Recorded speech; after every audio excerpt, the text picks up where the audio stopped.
Okay, we're going to go on to our panel discussion pretty briefly. I'm just going to introduce you to Sophie Harrington from No FASD, who will introduce everyone on the panel in the interest of saving time. So Sophie, please make her welcome, and she's going to take charge of this. Thank you.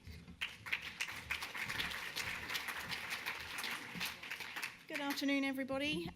We'll be as quick as we can, but this is a very important part of the sector today as well, because we're going to be hearing from parent and carers. So my name is Sophie Harrington. I work for the National Organisation of Fetal Alcohol Spectrum Disorders for Australia. So we're the national peak body for parents and carers in the country. So today we have some wonderful people who have volunteered, I'll say that word loosely, volunteered their time to be here today. So we have Christine down at the end, we have Neil, Cheryl, April and Nerilee. And because of time constraints, we're actually going to ask them just very direct questions and ask them to respond with their experiences to those to you today. So my first question to the panel and to each of you is starting with Nerilee. If you could just briefly outline really your journey with FASD to date. Bear in mind, Nerilee's got about 2 minutes to do that, so... My journey started when I had volunteered to start an after-school care in a local church. The police had said there was too many children running around the streets, so I did that and met up with a young 5-year-old who decided he wanted a new mum. So that brought me into fostering. 20 plus years have gone by, and I'm still part of caring for all the kids, but my journey with the fetal alcohol came when I had a little lad of 6 who was diagnosed at birth, and he had the facial features, so he was one of the lucky ones. It came then that I decided that I had to help these children, because I recognised I had over 100 odd foster children through my home, and many of them had what I believed was fetal alcohol. So that was when I decided I had to find some information. I couldn't find any doctors or anyone to help me. I called Alberta, who told me about Sue Myers, and that was good. That gave me some insight on help in Australia. Then the major frustrations was trying to convince the professionals that my diagnosing of FASD was actually, that somebody else had to come on board, because I had no medical reasons to tell them what they had, but I believed I was right. My targets became doctors, teachers, Centrelink, job providers, police, anybody that touched the lives of any of my children, because they were all my children. And so I spent a lot of time Googling, but Alberta, the people in Alberta were really good and very helpful. The doctors didn't listen to me or believe my diagnosing, and it was about that time when Sue came on board, and I also met up with Dr. Doug Shelton, who listened to my story and actively came on board, along with Shelley Hastings, and my journey then became a little less concerning than because I thought it would never happen in my time, but I look on Sue and Doug and Shelley Hastings as being my saviour and the children's, because now we're all here today actively helping to help the children that have had nobody there to support them, and we must do that. It's mandate that we help these children, because they've only got us, and I can see a lot of us's around here that are obviously here for the right reason, and I'm really pleased, and I publicly thank the 3 that have got me to this stage. Thank you, Nerilee, that's beautiful.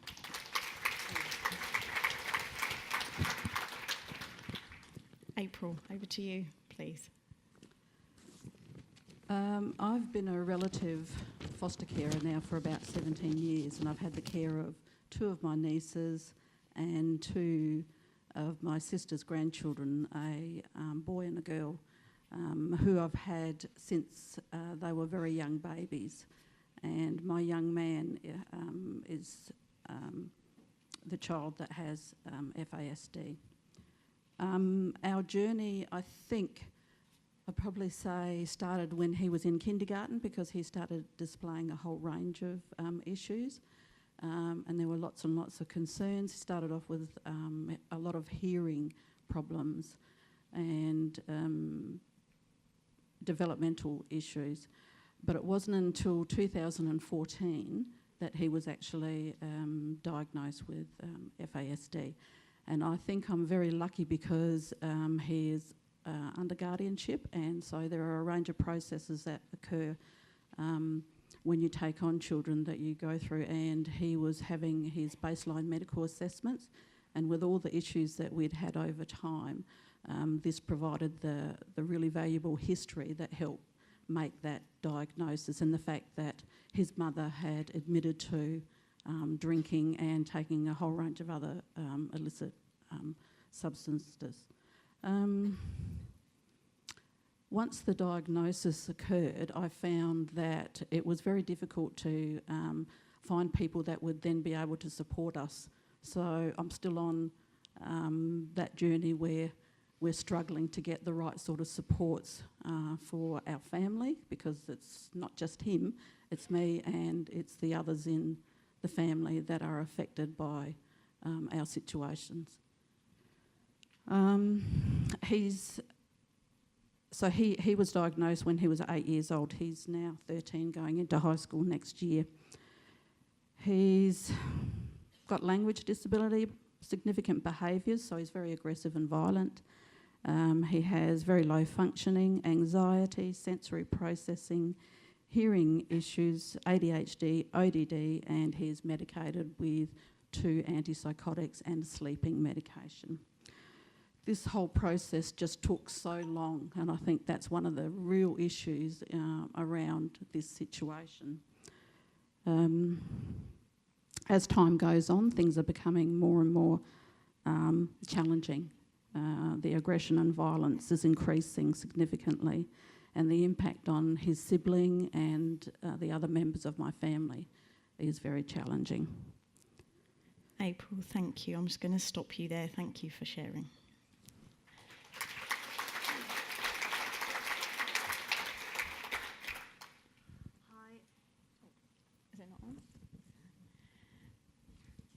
Hi, I'm the parent of a boy who is 13 years old. We saw very early on some behavioural problems and language problems and some developmental problems. And I've worked with children in early childhood situations, and I just knew that there was something different but couldn't put my finger on it. We followed through with professionals and we ended up getting an ASD diagnosis, but we knew that there was more. So we then followed through with talking to more professionals, and we were just told, look, there's something different. We just urge you to just keep following through. But I couldn't, there was nothing that actually sprung out at me and said, well, this is FASD. We knew that there'd been alcohol exposure, but we didn't actually know what alcohol exposure meant.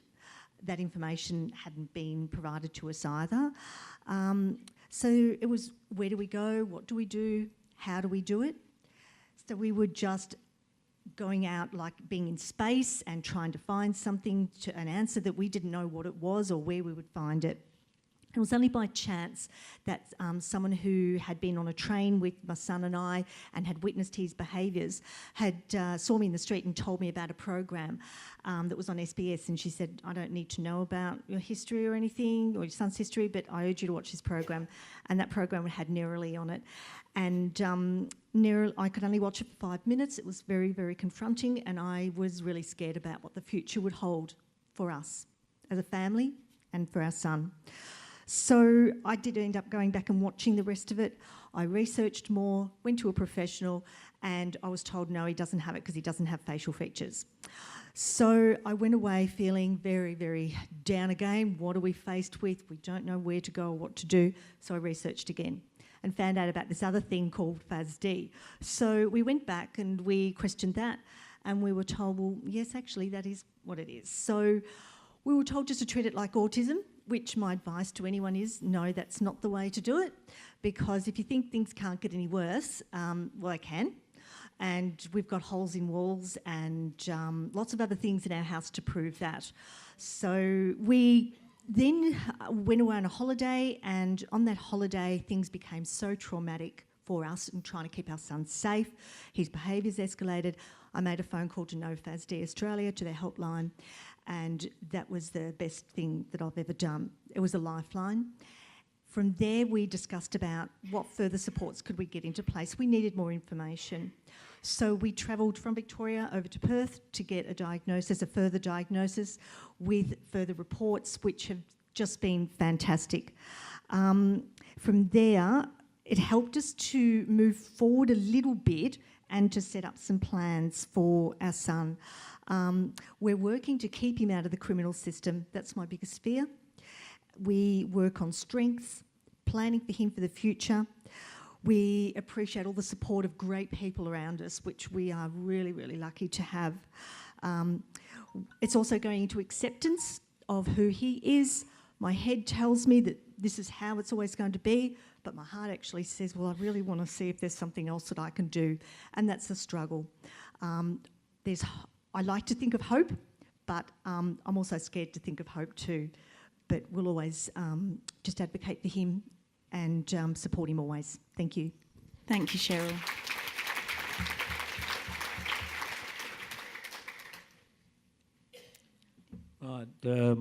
Right, my name's Neil Reynolds. I'm privileged to be the dad of two beautiful FASD children. We've been on the journey now for 6.5 years when our little bloke came to us straight out of hospital. We tell a different story. We have had great support from the local hospital, from Telethon, No FASD. We knew straight away he had FASD. There was never any question about it. And we were given support. Perhaps I'm a very convincing person at times, and I wasn't going to take no from anybody. And so consequently, the journey for him has been about support from day one. His sister came to us because of that placement about a year later. Has now been with us for 4.5 years. It was tough. She's done it very hard. She didn't have the support originally, but she's making great inroads. And we sell the story as there is hope. They've made amazing inroads into where they can be, and we have great visions for where they're going to. And it's a very high mountain, but we're walking it together. Thank you, Neil. Christine. My story is different again. I was working up as a teacher in the Northern Territory at a very remote community. The family next door, which we became very close to, had 3 siblings who had been removed from their family and were living with an auntie. We became particularly attached, or I should say the little girl became particularly attached to us. And after returning to Melbourne, we knew we needed to do something to help her, and suggested, with great support from the family and the community, that she comes down and goes to school with me. So she came to Melbourne, and of course behaviour issues were huge, all sorts of things. I of course put it down to early childhood trauma, which had been severe. I put it down to the fact she'd never left a community, never worn shoes. Facing the shopping centre was terrifying. All the sensory processing issues became paramount in sorting her anxiety. I just thought it was all early childhood trauma. But I was sitting with her one night teaching her how to tell the time. I knew she had mastered that skill, but the next morning there was nothing there. And as a teacher, I thought there's something else going on here. This is not just trauma. And that was my eye-opening experience, where I suddenly thought, we've got to start looking into FASD. I knew very little. With all my teacher training, I had never been taught about FASD.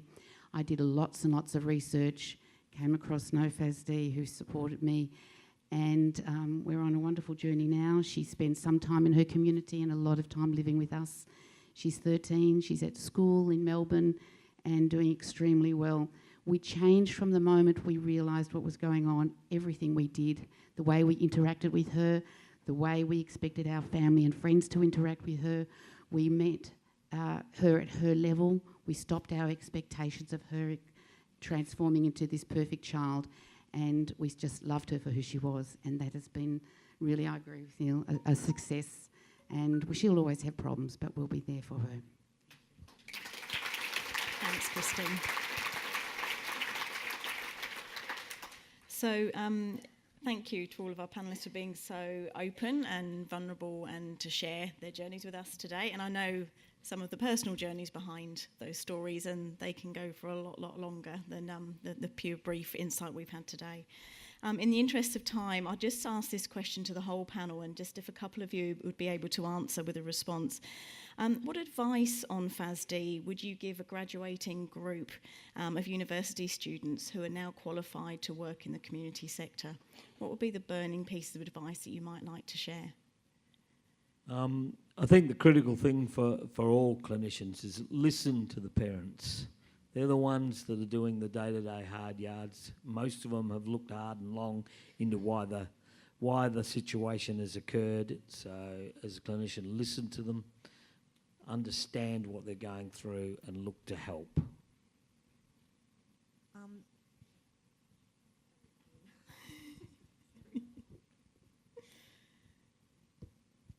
Hello, yes. What I would actually suggest is about building a relationship. So that means a relationship of respect from both the professional to the carer, and also the carer to the professional, so that you are working together as a team.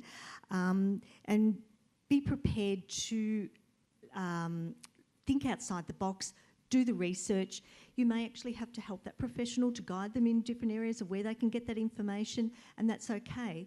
And the professional can then just take that on board, not to feel that the parent is actually trying to tell them what to do, but just to respect that, you know, this parent really cares for this child, and I'm going to do the best for them. Yeah. Lovely. Thanks, Cheryl. So we've got one individual question for each of the panel. So for Nerily, if I can start with you first. When describing FASD, many parents might say, well, that sounds like a typical child or a teenager thing, things like, you know, forgetting to brush their teeth, not tidying their room, poor memory. What makes FASD different? Well, it's yes to all of that. FASD children appear to be like a typical child or teenager, but in reality they're not. They can grasp a concept one moment, and you go back to it and they've totally forgotten what they have agreed. And maybe the next day, same thing. That you know, it's an on again, off again situation where they just forget. We need to shift our thinking from the child as being a bad child, because the children need our support and help. And if we provide structure and routine to reduce the anxieties and avoid sensory overload by maintaining a low stress environment, children with FASD really want to please, but sadly most of the time they just can't. So it's FASD is not a walk in the park. It's a hard yakka, and I challenge anybody that says differently. We could give you a couple of kids to look after for a little while, and I think you'd understand what all these carers are going through. Thanks, Nerily. That's great. Thank you.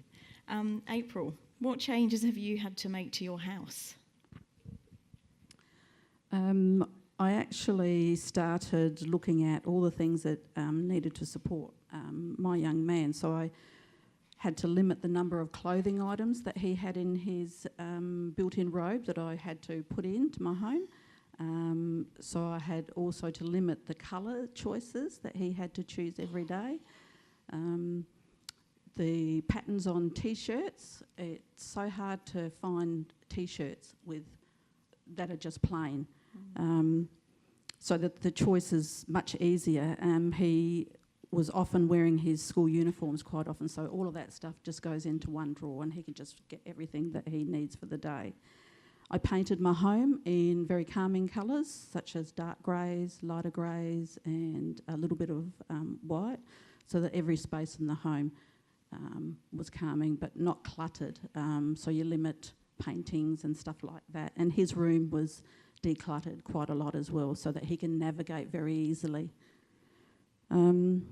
Consider noise levels. I have to limit the amount of family and friends that come to visit, and with Aboriginal families, you've got such a big extended family. I've got 4 kids myself and 6 grandkids, so it's really, really hard because he just can't cope with a lot of that. I've had to recently look at replacing his bedroom door because he's just disintegrated it. He's chopped it up, so I've had to take the whole door off the frame. Quoting $550 to replace a solid door. This is what I'm going to have to get, a solid wooden door. Lockable metal cupboards so that there are my father's woodwork tools put away, such as the axe, which he used to disintegrate the door in my shed. Cleaning products, all lockable cupboards. So those are just some of the small things Thanks, that I've had to April. do. Thank you. And Cheryl, I believe you must keep all of your electronics locked away and other items such as food under lock and key. Can you tell us why? Electronics have a direct impact on our son and his behaviour. It seems to do something directly to his brain, so we actually need to have them locked away. We did have a situation where he got access to a telephone, and it was during the night, and we knew that there was something really, really bad happening because his behaviour was extreme. And once my husband got his telephone bill of about $500, we realised and went back and tracked it that he'd been up during the night for about 6 hours playing online games. So it does happen, and the reason being is that it's like an urge. He can't control it. He knows he's not to have it. He knows he's not to do these things, but he just cannot physically control that urge. We have locks on our pantry, on our fridge, on everything. Our son also reacts to preservatives and different types of foods, so we need to take away that impulse from him to actually go and get those things. He will still try and break into cupboards when he's in an extreme state, but doing these things actually reduces his anxiety, which then helps his behaviours. It doesn't just happen overnight, but it's part of the whole big plan in helping to reduce his behaviours. Thank you, Cheryl. You're very good at timing, guys, by the way. Neil, for yourself, we've talked about this, but your daughter was to be expelled from school. Can you tell us why and what happened? Well, after my 36th or so visit and about 18 school days, the principal rang me and said, we've never had a child like this ever at the school. Can you please remove her? When I got to school, the teacher was sitting outside on the floor, head in hands, crying. I went in the classroom, my daughter's tipping desks over, kids are running around screaming, 3 teachers' aides all sitting in various corners hiding, basically, looking at their computers pretending it wasn't happening. But it was the changing point in her education life, because I went back up to the principal and said, well, you as a person and the school as a general needs to harden up, because this behaviour isn't happening at home. You have to learn, you have to listen, you have to implement lots of different various things that are going to help this child learn. You have to change the way you think. And the end of the story is that the next teacher did, and now that child sits in classroom, is fully engaged in learning, is catching up on the 2 years that she didn't get from that school, and is just a very ordinary student sitting in the class. Thanks, Neil. And Christine, the final question. How do you manage anxiety and prevent minor issues with your young person developing into major meltdowns? It takes time and it takes knowledge, and I think you have to know your child so well. You have to really be one step ahead, really focused on their behaviour, and know that they're little signs that, for in our case, it's a lot of sensory things, touching things, rolling on the floor, lots of rubbing soap. It's straight away that's going to be leading into some sort of anxiety behaviour.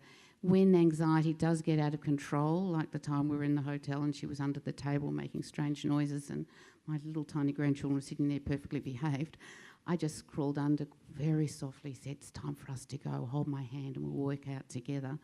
And just keeping calm yourself, But being one step ahead, that's how we manage it, and just looking for those signs that you know are unique to your child. Every one of them is different, so just being on top of it. Thank you, Christine. We're actually out of time, unfortunately. I don't know if we have time for one question. I'm looking at Narelle.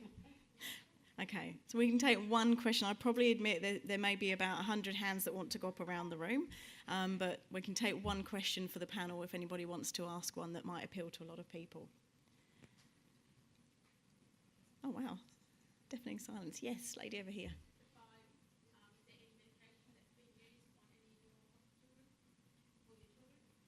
Would anybody like to answer that question? So can I just repeat the question? Let me just confirm. Has there been any medication that's been used that's for your children, and has it helped?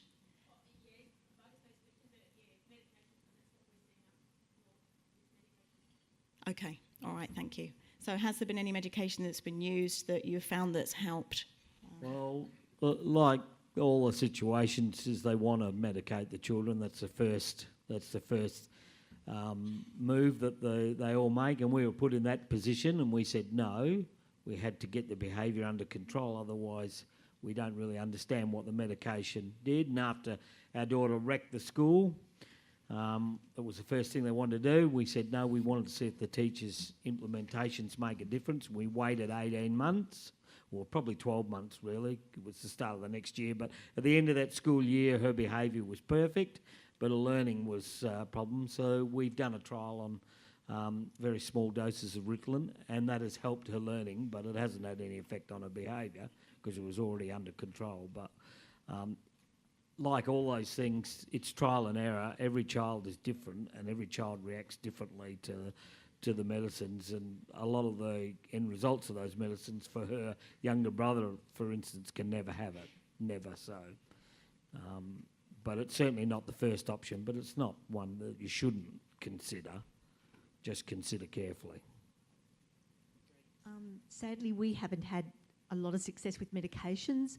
Sometimes it's had a little bit of an improvement for a short amount of time, but then our son seems to go into overload with the medication and makes him worse. It would be nice if there was something. When you're faced with really intense behaviours, then safety is number one. But we haven't as yet found anything. And you do have, I agree with Neil, you have to think of the side effects and that as well. It's a really, really hard call, but we haven't found anything that works. Okay, thank you. Thank you for your question. Can we all put our hands together for these wonderful parents and carers? Thank you. Thank you, guys.